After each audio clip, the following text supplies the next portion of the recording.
कृष्ण का विवाह किसके साथ हुआ? लक्ष्मणा के साथ हुआ। अब चलो शुरू से गिनते हैं। पहला,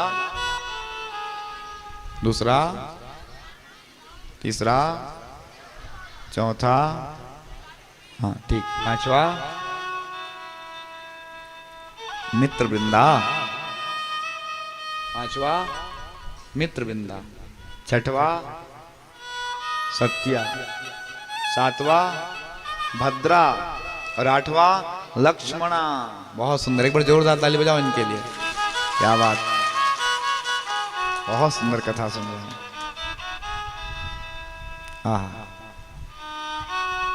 ऐसे कथा सुनने वाले हो जाए तो कथा कहने में आनंद आता है। हाँ,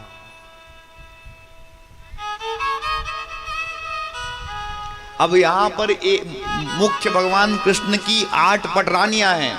ये पटरानियां हैं, कितने, कौन है? यही मुख्य हैं।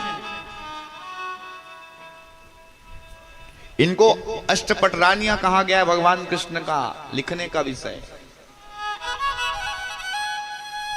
आप भागवत कथा सुन के गए, आपको किसी ने पूछा ये बता भगवान कृष्ण कृष्ण कृष्ण राधा राधा कहते रहते हो, भगवान कृष्ण की प्रमुख 8 पटरानियां कौन है कहेंगे तो कैसे कहोगे? बता देंगे। तो ये 8 हैं कौन? पटरानियां हैं, परंतु इनका वास्तविक अर्थ क्या है? आध्यात्मिक परिदृष्टि से देखा जाए तो आइए चर्चा करें। गीता में एक श्लोक है कि भूमिरापो नलो वायु खम मनो बुद्धिरेव च अहंकारम् इति यं मे भिन्ना प्रकृतिरदाष्टधा। मानस की भी चौपाई है क्या कि क्षिति जल पावक गगन समीरा पंचरचित अति आधार शरीरा। 8 प्रकार की प्रकृति होती है। कौन कौन से? क्षिति माने मिट्टी, जल माने पानी, वाटर थोड़ी होता है, अंग्रेजी में वाटर तो होता है। पावक माने अग्नि, गगन माने समीर माने हवा, हवा हवा। ये 5 प्रकृति और 6वां मन, 7वां बुद्धि और 8वां अहंकार। और यही 8 प्रकृति भगवान कृष्ण की क्या बनी है? प्रमुख पटरानियां बनी। प्रेम से कहो हाँ। ये प्रमुख अष्टपटरानियां हैं क्या? अब इसका मतलब समझो, हम सब प्रकृति के बस में हैं और भगवान कृष्ण किसी को प्रकृति की आवश्यकता नहीं है। मान लिया जाए कि बात कोरोना का समय देखे थे, ऑक्सीजन नहीं मिल रहा तो कैसे हो जा रहा? अगर हवा ना मिले तो जब जिंदा रह पाओगे? कहो कहो, चुपचाप बैठा ना जी।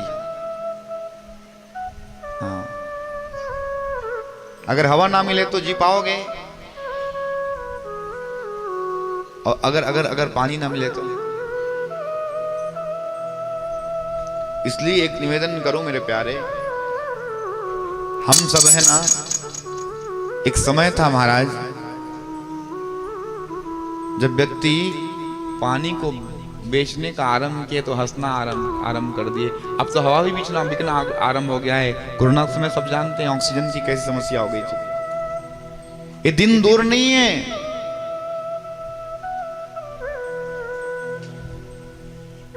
इसलिए निवेदन करें कि पर्यावरण को ना प्रदूषित होने से बचाने का प्रयास करिए स्वयं, क्योंकि जल है तो कल है, और अगर जल ना रहेगा तो कल कहां से आएगा? प्रेम से कहो, इन जल का, इन पर्यावरण का, इन वन का महाराज दुरुपयोग ना करें। जाइए हमारे कोरबा को देखिए तो जिधर देखो उधर काला। आपको भगवान ने ऐसी सुंदर प्रकृति की गोद पर महाराज आज जन्म दिया है, ये आप सबका सौभाग्य है। सुंदर सुंदर महाराज, शुद्ध महाराज ऑक्सीजन प्राप्त हो रहा है। इसलिए आज इस व्यास गादी से मैं निवेदन करूं कि मेरे प्यारे, हम सबका परम कर्तव्य है कि हम पर्यावरण की रक्षा करें।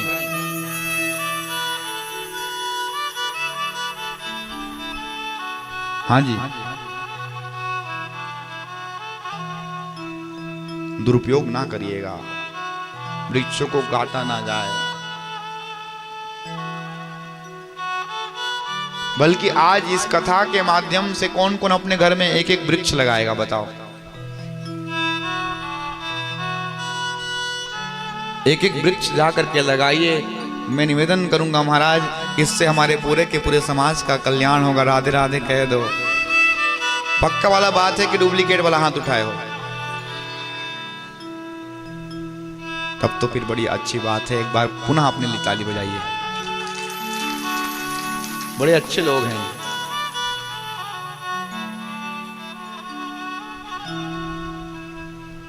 बिना बुद्धि के व्यक्ति का कोई अस्तित्व है? ये भी प्रकृति है।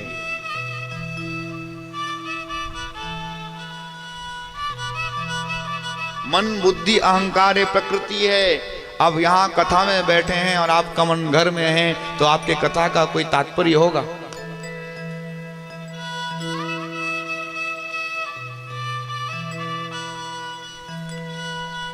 इससे स्पष्ट है कि हम यहाँ पे, अगर आपका मन नहीं है महाराज, तो फिर आप यहाँ पे बैठे हैं, इसका कोई मतलब नहीं है। तो इससे स्पष्ट है कि हम सब प्रकृति के अंदर हैं, और ना जिस परमात्मा को ना तो किसी प्रकार के जल की आवश्यकता है, ना किसी प्रकार की अग्नि की आवश्यकता है, ना किसी प्रकार के महाराज मिट्टी की आवश्यकता है। भगवान तो महाराज इन सब से परे हैं, और हम प्रकृति के अंदर परे हैं। और इसीलिए परमात्मा की पत्नियां कौन हैं? ये प्रकृति अष्ट प्रकार की भगवान की प्रमुख पटरानियां हुई। राधे राधे कह दो। हाँ जी,